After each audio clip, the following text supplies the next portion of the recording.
Piedzimusī karaliskā ģimenē, bet no paša sākuma nolādēta, Marija Antoņija bija vairāku paauģu tūredniecības rezultāts. Tikai 16 gadu vecumā viņa tika iesprostota augstā un bezmīlestības laulībā, un pēc tam viņu vajāja virkne traģisku grūtniecību. Nelaime viņai sekoja kā ēna, un neveiksme pieķērās katram viņas solim. Bet vai viņa bija likteņa nolādēta, vai arī viņa maksāja par kaut ko daudz ļaunāku? Marija Antoņija no Austrijas piedzima 1669. gada 18. janvārī Hofburgas pilī Vīnē, Austrijas galvaspilsētā. Viņas tēvs bija Leopolds I, ļoti varens vīrs. Viņš bija Svētās Romas impērijas imperators, Ungārijas, Horvātijas un Bohēmijas karalis. Viņas māte bija Margarita Terēze no Spānijas, Spānijas karaļa Filipa IV un Marijānas no Austrijas meita. Kā jūs varbūt zināt vai nezināt, abi Marijas Antonijas vecāki nāca no varenās Habsburgu dzimtes, dinastijas, kas bija iekarojusi lielu daļu Eiropas nevis ar karu, bet gan pateicoties stratēģiskām laulībām un nedaudz veiksmes. Habsburgu dzimtai bija karaliskie atzari gan Spānijā, gan Austrijā, un viņi savā starpā laulājās jau kopš 16. gadsimta sākuma. Taču laikam ejot, viņu apsēstība ar varas saglabāšanu pārvērtās par kaut ko daudz izkropļotāku. Viņi ne tikai precējās ar tāliem radiniekiem, nē, viņi šo lietu aizveda līdz galējībām. Otrie brālēni un māsīcas, pirmie brālēni un māsīcas, pat onkuļi un māsas meitas vai brāļa meitas. Un šie gadsimtiem ilgā, nepārtrauktā radinieku laulība rezultātā piedzima Marija Antoņija. Viņa nebija tikai viena neveiksmīga pāra rezultāts. Viņa bija vairāku paauģu onkuļu un brāļa meitu laulību rezultāts, kas tikai pastiprināja dinastijas ģenētisko sairšanu. Protams, arī viņas vecāki bija onkulis un brāļa meita. Nedaudz satraucoši, viņas māte Margarita Terēze pat mīļi sauca savu vīru par onkuli. Tas viss nozīmēja, ka Marija Antoņija bija visvairāk radnieciskās krustošanās skartā Habsburgu dzimtas locekle visā vēsturē, pārspējot pat savu bēdīgi slaveno onkuli Kārli II no Spānijas. Viņai bija tik augsts radnieciskās krustošanās koeficients, ka viņa bija vairāk inbrīdēta nekā bērns, kas dzimis no vecāka un bērna vai brāļa un māsas savienības. Tātad, ko tas nozīmēja Marijai Antoņijai? Vai viņa cietīs to pašu traģisko likteni kā Kārlis II, vai arī viņa kaut kā bija izbēgusi no savas ģimenes apsēstības lāsta? Brīnumainā kārtā Marija Antoņija piedzima vesela un bija salīdzinoši normāls bērns, pretēji gaidītajam ņemot vērā viņas ārkārtējo radniecisko krustošanos. Taču viņa bija izņēmums, nevis norma. Kā otrais bērns savas vecāku dziļi incestuālajā laulībā, viņa bija vienīgā, kas izdzīvoja pāri zīdaiņa vecumam, visticamāk gadsimtiem ilgas radnieciskās krustošanās dēļ, kas bija novājinājis viņas dzimtas līniju. Viņas vecāku pirmais bērns bija zēns vārdā Ferdinands, kurš nomira gadu pirms Marijas Antonijas piedzimšanas. Vēl divi bērni, Jānis un Marija Anna, piedzima 1670. un 1672. gadā. Diemžēl abi arī nomira dažu stundu vai dienu laikā pēc piedzimšanas. Tad, lai situāciju padarītu vēl sliktāku, viņas māte, Margarita Terēze, vāja un slimīga sieviete, nomira 1673. gada martā, tikai 21 gada vecumā. Gadiem ilgusī radnieciskā krustošanās bija atstājusi sekas, un tāpat kā daudzi Habsburgi pirms viņas, viņa bija fiziski vāja un mocījās ar sliktu veselību. Marija Antonija palika bez mātes tikai 4 gadu vecumā, un kā vienīgais izdzīvojušais bērns no savu vecāku cieši radniecīgās savienības, viņa pēkšņi nonāca ļoti nedrošā situācijā. Viņa bija potenciāli Austrijas erčercogistes mantiniece, taču tikai līdz brīdim, kad viņas tēvs apprecējās atkārtoti un radīja vīriešu kārtas mantinieku. Austrijā nekad nebija bijusi sieviete valdniece, un neviens pat īsti nezināja, vai likums to pieļautu.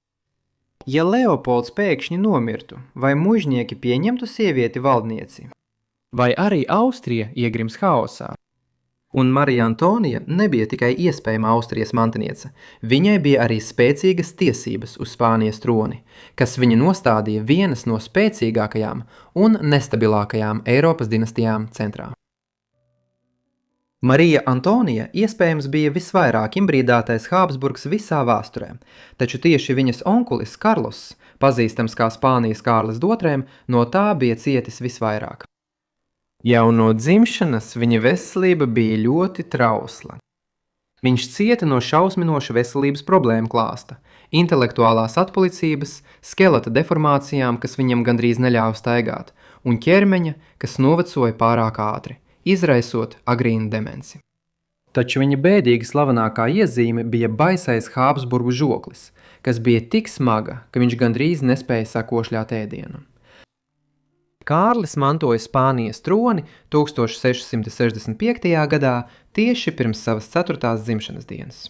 Tomēr viņš nekad nespēja valdīt patstāvīgi un pastāvīgi bija atkarīgs no padomdevējiem un vietniekiem, kuri valdīja viņa vārdā. Tādēļ Eiropas galmos nepārtraukti tika apspriests jautājums par troņa mantošanu. Pēc mātes nāves 1673. gada martā Marija Antonija kļuva par likumīgo mantinieci savam onkulim, Spānijas karalim Kārlim II. Lai gan Kārlim toreiz bija tikai 11 gadi, viņa vājā veselība un smagās invaliditātes lika daudziem šaubīties, vai viņš vispār spēs radīt pēcnācēju. Tas padarīja Mariju Antoniju par paredzēto nākamo Spānijas karalieni, kurai bija lemts mantot ne tikai Spānijas troni, bet arī tās plašo impēriju, kas sniedzās pāri Eiropai, Amerikai un vēl tālāk.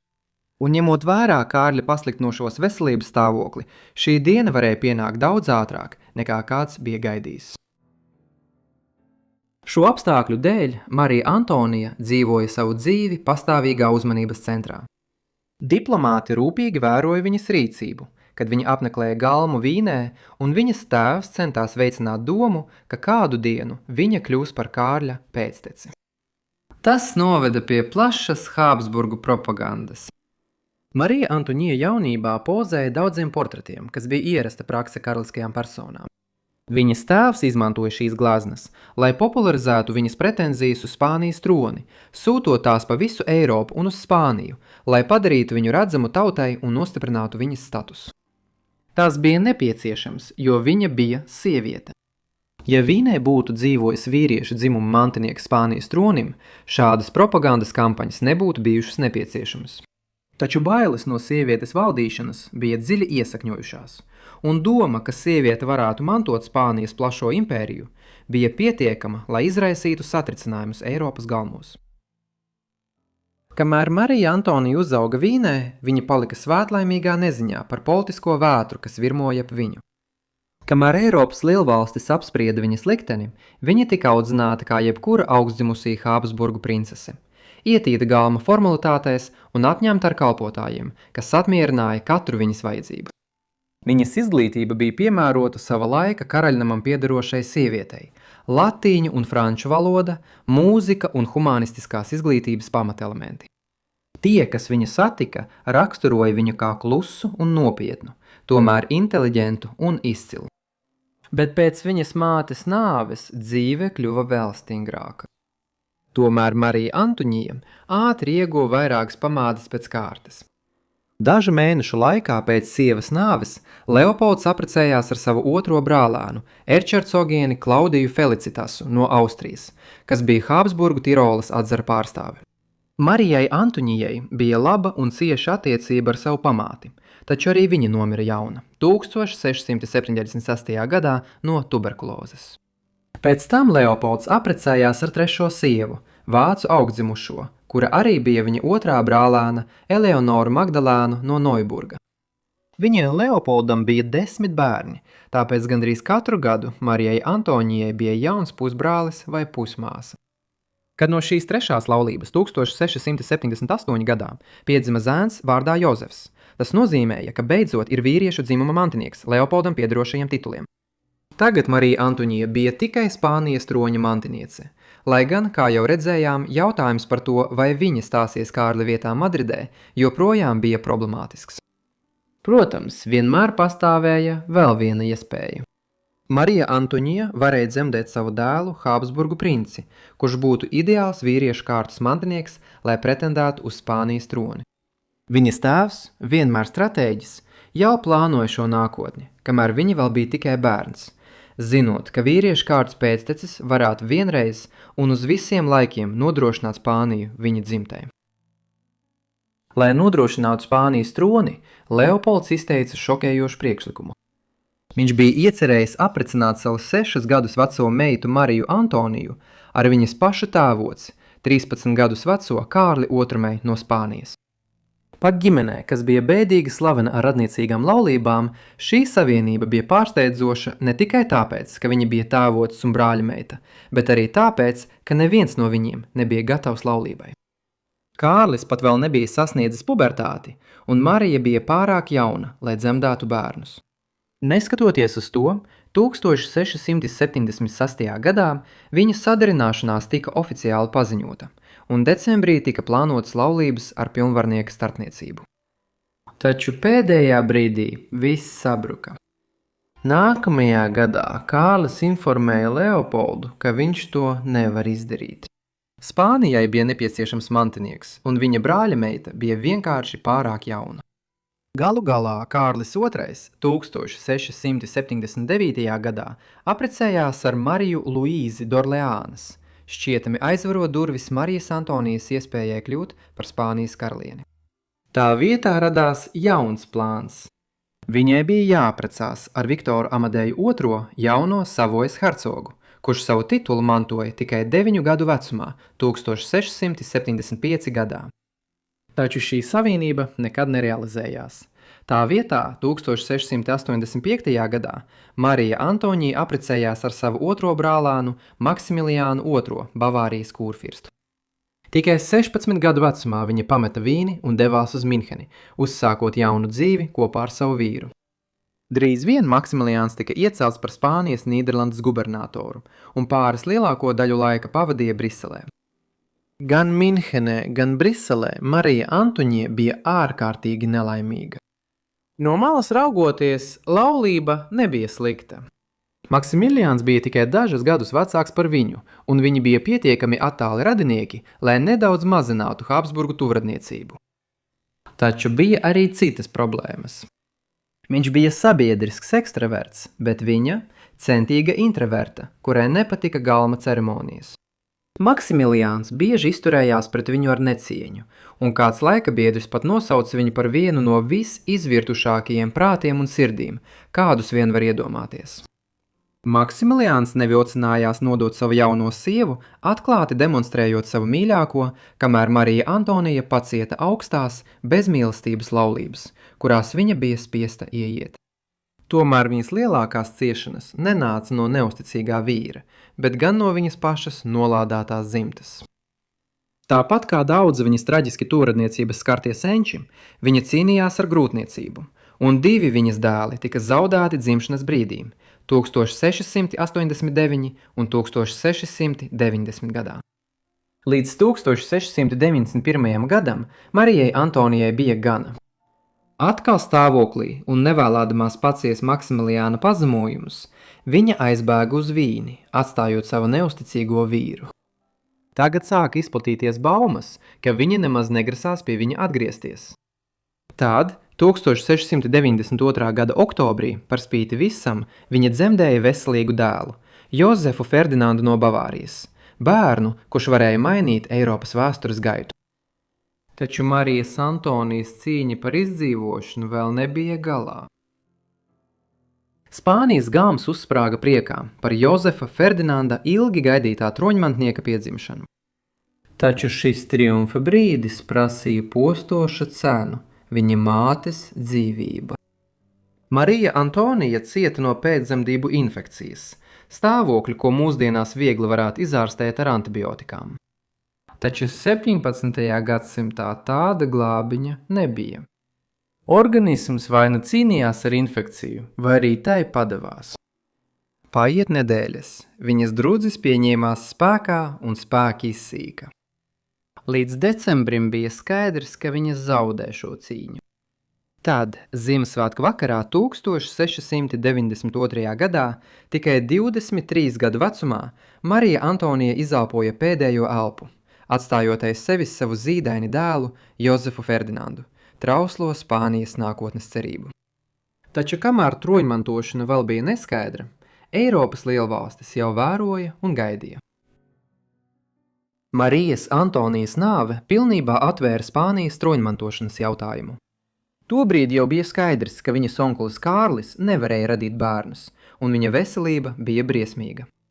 Tā laika biedri katru gadu visa 1690. gadu laikā gaidīja viņa nāvi, lai gan beigās viņš izturēja līdz pat 1700 gada beigām.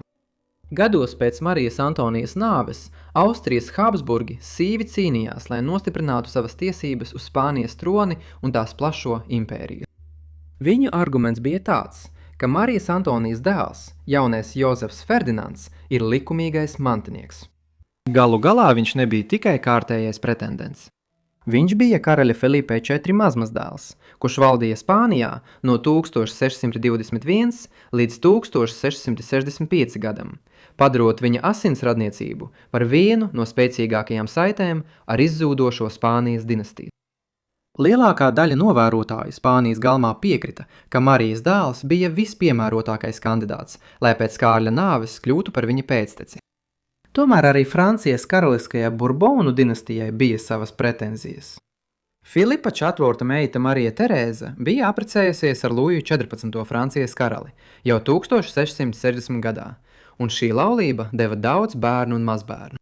Viens no šiem mazbērniem bija zēns vārdā Filips, Spānijas karaļa Filipa III mazmazdēls, kurš valdīja jau 17. gadsimta sākumā. Viņš varētu būt pilnībā palicis nepamanīts, ja ne traģēdija.